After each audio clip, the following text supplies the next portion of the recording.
आखिर क्या है सुक्खू सरकार का मकसद? क्या सुक्खू सरकार काट रही समय? जयराम ठाकुर ने सुक्खू सरकार की कार्य प्रणाली पर क्यों उठाए सवाल? जो कांग्रेस की सरकार है, 2.5 साल का कार्यकाल उसका पूरा हुआ है और कुछ दिन बचे हैं शायद, लेकिन बहुत अफरा तफरी के माहौल में सरकार चल रही है। स्पष्टता किसी विषय को लेकर के नहीं है, गंभीरता ठहराव सरकार में किसी विषय को लेकर के है ही नहीं। किसी तरह से कुर्सी बची रहे, कुर्सी चलती रहे, सलामत रहे, सरकार चलती रहे, समय निकाल, यही एकमात्र लक्ष्य है। मैं बहुत सारी चीजों का जिक्र करूं वो संभव नहीं है, लेकिन मैं आज इतना वर्तमान सरकार से पूछना चाहता हूं कि कानून व्यवस्था का हाल क्या है प्रदेश भर में। विमल नेगी की मृत्यु, मुझे लगता है कि उनके लिए ये विषय है कि नहीं, और विमल नेगी की मृत्यु अगर हुई है, इस बात को मान करके चलना पड़ेगा। अभी वो जांच के दायरे में है, इस बारे में बहुत टिप्पणी करना उचित नहीं है, लेकिन अगर उनकी मृत्यु हुई तो उस मृत्यु के पीछे कारण जानने की आवश्यकता है। प्रदेश जानना चाहता है, परिवार जानना चाहता है, और जो सरकार में जो काम करने का तौर तरीका था, सबसे बड़ा कारण उनकी मृत्यु का वही है। ये परिवार के लोग कहते हैं, सब लोग कहते हैं। इसमें बहुत घटनाओं का क्रम बहुत लंबा है, उन सारी चीजों पे अब कोर्ट में मामला है। एसपी शिमला इंडिविजुअल कैपेसिटी से फिर से कोर्ट में गए हैं, आज उसमें उनकी सुनवाई है। उसमें ज्यादा मुझे कहने की आवश्यकता नहीं, लेकिन मैं इतना मैं जरूर कह सकता हूं, एसपी शिमला अपनी इंडिविजुअल कैपेसिटी से नहीं, वो अगर कोर्ट में गए हैं, माननीय उच्च न्यायालय में गए हैं, तो सरकार के संरक्षण के साथ ही गए। वही एक बहुत बड़ी बात है, और आगे क्या होगा कोर्ट उसमें फैसला देगा।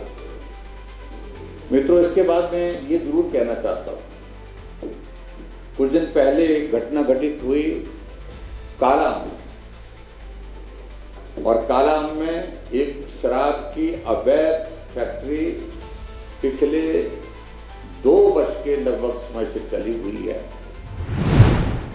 और बदस्तूर चली हुई है। उत्तराखंड में, हिमाचल प्रदेश में शराब वो गलत तरीके से, अवैध तरीके से बना करके उसको दे रहे थे। 4 लाख से ज़्यादा स्टिकर उसमें, स्टिकर जो लेवल जो लगता है वहाँ पर उपलब्ध किए हैं। जब वहाँ पर कार्रवाई एक्साइज और पुलिस ने, हमने एक बार या अनेक बार इस बात को लेकर के मुख्यमंत्री से जानने की कोशिश की, वो किसकी फैक्ट्री थी जो गलत तरीके से जो है वो अल्कोहल का प्रोडक्शन कर रही थी, सप्लाई कर रही थी। 4 लाख से ज्यादा वहां पर लेवल्स मिलना ये चिंता का विषय है। और क्या ये सत्य है? जिस दिन वहां पर एक्साइज डिपार्टमेंट और पुलिस डिपार्टमेंट ने रेड किया, पूरी रात भर मुख्यमंत्री कार्यालय के उच्च अधिकारी के माध्यम से लगातार वहां पर दबाव डाला जा रहा था कि कार्रवाई में आप FIR दर्ज मत करिए, आगे मत बढ़िए। अभी तक कोई गिरफ्तारी उस मामले में हुई, क्योंकि संरक्षण उसमें मिल रहा था। आगे बढ़कर के हम दूसरी अगर बात करें, इसी तरह की घटना अभी हाल ही में 2 दिन पहले यहाँ सोलन जिला के अंतर्गत परवाना, मेरी जानकारी के मुताबिक वहां पर भी FIR दर्ज हुई है, लेकिन उसके बावजूद भी कार्रवाई कुछ नहीं। FIR दर्ज होती है, उसके बाद कह दिया जाता है कि अब इसका समाधान करें। ऐसी अनेकों चीजें इस तरह से घटित हो रही हैं। जिस एक्साइज पर बहुत ज़्यादा बोलते थे मुख्यमंत्री, हमने इतना सारा रेवेन्यू जनरेट कर लिया, बहुत सारे प्रश्न खड़े। और आगे बढ़ करके मैं एक तीसरे विषय को, क्योंकि लंबी बात, बहुत पहले से इस बात को बड़ा स्पष्ट कर चुके हैं कि राजनीति करने के लिए हमारे पास बहुत सारे मुद्दे हैं। अभी डॉक्टर राजीव बिंदल जी ने प्रेस कॉन्फ्रेंस की। हम सिर्फ राजनीति ही नहीं करते, हम समाज के लिए अलग अलग सेक्टर में जो काम किए जा सकते हैं वो सारी चीज़ें करते हैं। ऐसी सूरत में उनको उस बात को समझना चाहिए कि आखिरकार आपको जो परेशानी है वो परेशानी इस वजह से है कि जांच अब परिवार के कहने पर हाई कोर्ट ने सीबीआई को सौंप ली है। बहुत सारी चीज़ें उनको ऐसी लग रही है कि जो परेशान करेगी सरकार को, उनको, अधिकारियों को, जिनको वो संरक्षण दे रहे हैं, और उनकी वजह ये बनी।